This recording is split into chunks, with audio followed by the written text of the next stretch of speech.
अस्सलामु अलैकुम वरहमतुल्लाहि वबरकातुहू।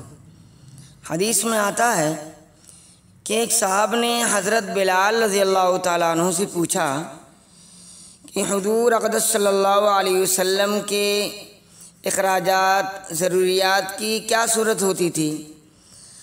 हज़रत बिलाल रज़ियल्लाहु ताला अन्हु ने फरमाया कि हुज़ूर सल्लल्लाहु अलैहि वसल्लम के पास कुछ जमा तो रहता ही नहीं था, जो कुछ आता अल्लाह तबारक व तआला के रास्ते में ख़र्च कर देते थे। ये खिदमत मेरे सुपुर्द थी, जिसकी सूरत ये थी कि कोई मुसलमान भूखा आता तो हुज़ूर अक़दस सल्लल्लाहु अलैहि वसल्लम मुझे इरशाद फरमाते थे कि मैं कहीं से कर्ज़ लेकर उसको खाना खिला देता। कोई नंगा आता तो मुझे इरशाद फरमा देते, मैं किसी से कर्ज़ लेकर उसको कपड़े बना देता। ये सूरत होती रहती थी। एक मर्तबा एक मुशरिक मुझे मिला। उसने मुझसे कहा, मेरे पास माल है, दौलत है, तो आखिर कर्ज़ किसी से क्यों लेता है? ऐसा कर कि मुझसे ही कर्ज़ लिया कर,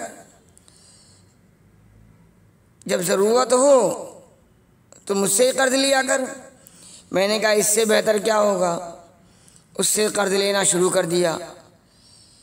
जब इरशाद आली होता, नबी करीम सल्लल्लाहु अलैहि वसल्लम जब फरमाते तो उससे कर्ज़ ले आया करता था और हुक्म की तामील कर देता।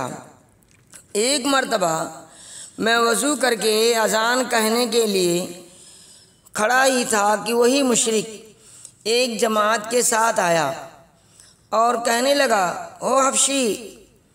मैं उधर मुतवज्जे हुआ तो एकदम बेतहाशा गालियाँ देने लगा और बुरा भला जो मुंह में आया कहा और कहने लगा कि महीना ख़त्म होने में कितने दिन बाकी हैं। मैंने कहा कि ख़त्म के करीब है। उसने कहा कि 4 दिन बाकी हैं। अगर महीने के ख़त्म तक मेरा सब कर्जा अदा ना किया तो तुझे अपने कर्ज़े में ग़ुलाम बना लूँगा और उसी तरह बकरियां चराता फिरेगा जैसे पहले था। ये कहकर चला गया। मुझ पर दिन भर जो गुज़रना चाहिए था वही गुज़रा। तमाम दिन रंज सदमा सवार रहा और ऐशा की नमाज के बाद हुज़ूर सल्लल्लाहु अलैहि वसल्लम की खिदमत में तन्हाई में हाज़िर हुआ और सारा माजरा कह सुनाया और अर्ज़ किया, या रसूल अल्लाह, ना आपके पास इस वक्त अदा करने का फौरी इंतज़ाम है और ना खड़े खड़े मैं कोई इंतज़ाम कर सकता हूँ।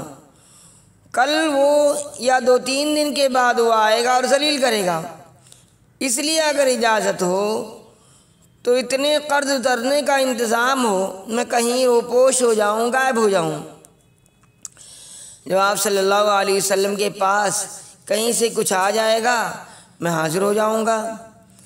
ये अर्ज़ करके मैं घर आया, तलवार ली, ढाल उठाई, जूता उठाया। यही सामान सफ़र था और सुबह होने का इंतज़ार करता रहा कि सुबह के करीब कहीं चला जाऊंगा।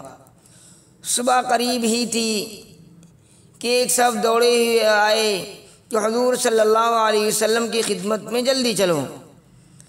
मैं आप सल्लल्लाहु अलैहि वसल्लम की खिदमत में हाज़िर हुआ तो देखा कि 4 ऊँटनियाँ जिन पर सामान लदा हुआ था बैठी हैं।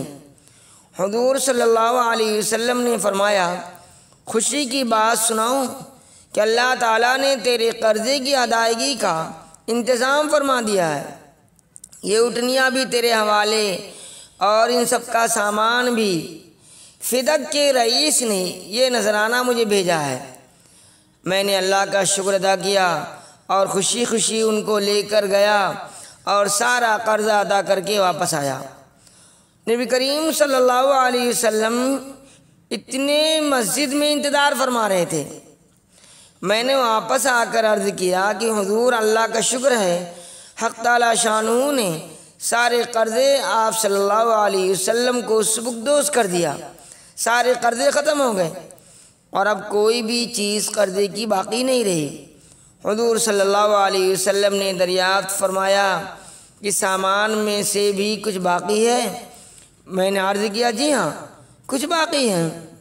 हुज़ूर सल्लल्लाहु अलैहि वसल्लम ने फरमाया उसे भी तकसीम ही कर दे ताकि मुझे राहत हो जाए। मैं घर में उस वक्त तक नहीं जाऊंगा जब तक ये तकसीम ना हो जाए तो लोगों में बांट ना दे। तमाम दिन गुजर जाने के बाद इशा की नमाज से फरागत पर हुज़ूर सल्लल्लाहु अलैहि वसल्लम ने फिर सवाल किया कि वो बचा हुआ माल तकसीम हो गया या नहीं। मैंने अर्ज़ किया कि कुछ मौजूद है, इसलिए कि ज़रूरतमंद आए ही नहीं। तो हुज़ूर सल्लल्लाहु अलैहि वसल्लम ने मस्जिद ही में आराम फरमाया और घर तशरीफ़ नहीं ले गए।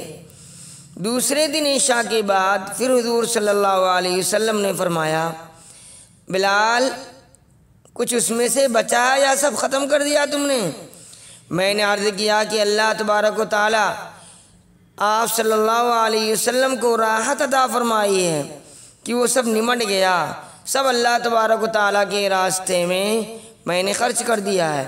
हुज़ूर सल्लल्लाहु अलैहि वसल्लम ने अल्लाह तबारक व तआला की हम्द व सना फरमाई। हुज़ूर सल्लल्लाहु अलैहि वसल्लम को ये डर हुआ कि खुदा न खास्ता मौत आ जाए और कुछ हिस्सा माल का आप सल्लल्लाहु अलैहि वसल्लम की मिल्कियत में रह जाए। उसके बाद घरों में तशरीफ़ ले गए और बीवियों से मिले।